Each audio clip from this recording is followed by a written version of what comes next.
22 and a half minutes after 9. Thank you so much for staying on with us here on your Singapore weekend. Now, that's what we need to do to go fit yourself properly. Not just about golf, you know, it's about any sport you pick up. Because sometimes you just pick up the next nearest thing and you know what? It doesn't fit you and then you give it up. Okay, so now let's talk a little bit about dessert, about kueh. It's popular, it's a dessert, it's a snack amongst not just Singaporeans but visitors to Singapore.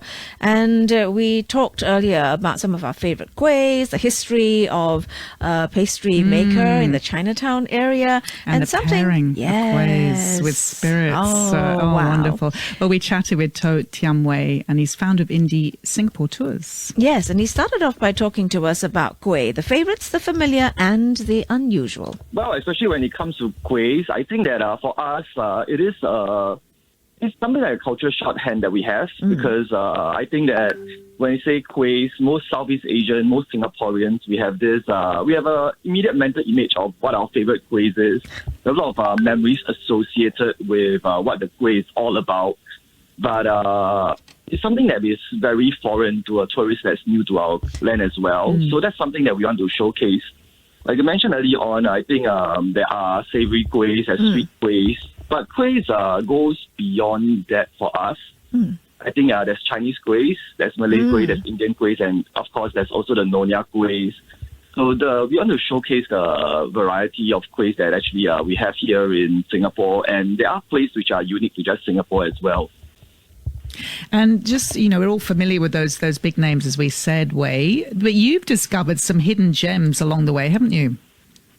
Yes. So the sad thing is that because of how the kuehs, the nature of kuehs, they are very labor intensive. They are very time intensive to make.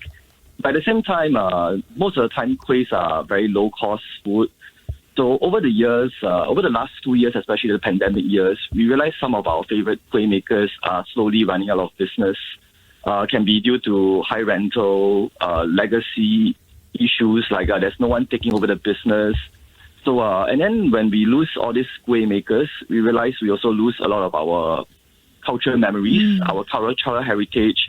So it's something that we want to put a spotlight on. And for us, we think one of the good ways is to pair it with something new, like you mentioned earlier on. Okay, we'll go to that in a minute. Can you give us a tip or two about what are some of the hidden gems that you found? Little shops that we may either not know of or have totally forgotten. And these are not the big name ones. These are the tiny ones that you've discovered. Yeah, definitely. So for us, this tour itself is more centered around Chinatown. So it is a lot more for the Chinese kueh shops. Yeah. So one that we love is just outside of Hong Lim Food Center. Is this little kueh shop called, it's a little Hokkien bakery called Po Guan. And Po Guan has been around for about almost 90 over years. Oh my gosh. Oh my goodness. Yeah, and they've been churning out very traditional Chinese pastries, kuehs, and desserts for the last 90 over years. Oh, wow. Actually, I've never heard of this place. Po Guan. 90 years. Po Guan. Wow. Is there any other landmark so that people can find this shop? So, the biggest landmark is definitely Hong Lim Food Center. So, you just need to exit the food center. It's on level 1, just outside the Chinatown Point Shopping Center. Okay, so that's a tip then. If you're heading out to Chinatown for some makan today, you might want to go look for Po Guan. That certainly is a hidden gem. And this next bit, you know, I know that Justine has a particular interest. The WhisKueh pairing. Wait, that is so interesting. First time, you know, we've heard of this. How did that idea come about to pair the whiskey with the kueh? So, we're always looking out for new experiences. And one thing that we realize there's a trend coming up in Singapore is that we are starting to see a lot more local bottlers of foreign whiskey. So I think there's a lot of little bottlers who actually curate the taste of whiskey and rum on spirits that are a little bit more palatable for Singaporeans. And our partner on this particular venture is a local bottler called Interco MLE. And for Interco MLE, I think the owners are very much in tune with trying to find whiskey and spirits that actually pairs very well with local food. So we had a Yeah, and we had a local tasting session, and then we brought along some kuehs and some like char kway teow, Hokkien noodles. And we realized that some of the kuehs goes really, really well with the spirits, the rum, the sweetness complement each other really, really well. I mean, this is marvelous. Yeah. It's absolutely incredible. What's the feedback from your guests been like, the ones who've been on this tour with you? So feedback has been really, really nice, really good as well. So it is an unusual pairing. We do realize that. So we do go a bit more into how the profile of the taste complements one another. We gave a variety of kuehs, about 7 or 8 of them, and then about a flight of 6 whiskeys. Ooh.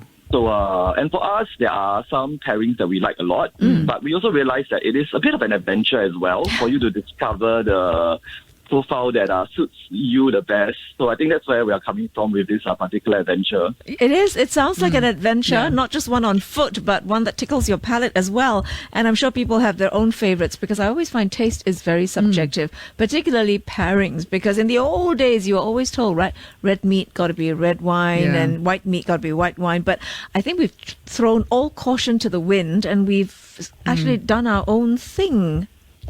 And especially with a flight of 6. But Wei, you're rather unusual tours that you've got as well. You just tell us a little bit more about others and how you want us to, I guess, if we're living here, how we want to experience Singapore differently, because it's not just about tourists coming in, but what about the residents? How do you want us to experience Singapore differently through these tours? Yeah, so for us, we do want to curate unusual experiences. But at the end of the day, we also want it to be attractive for someone who wants to come and join us for the tour. So realize that just a generic, say, we want to bring you through Chinatown. It's not as appealing as we're going to show you a different side of Chinatown, a secret side of Chinatown as well. So for us, we do love our ethnic districts. I think URA, NHB, NAC have done really good job in preserving all the culture for our Chinatown, our Kampong Glam, our Little Indias. But we think that we can go a lot beyond just the touristy spot, and then just highlight the culture, the people living there, and the secret little shops that people just walk by every day and just give it a miss. And we look forward to more secret little spots and shops as we continue conversations with To Tiam Wei in the months to come. To Tiam Wei is founder of Indie Singapore Tours. You can find Wei and his team at indiesingapore.com. And that's it for your Singapore weekend today. It's been lovely. It's been wonderful conversations. It's been fabulous. We'll be back next Saturday at 7, so be sure to join us. In the meantime, have a great Sunday. Take care.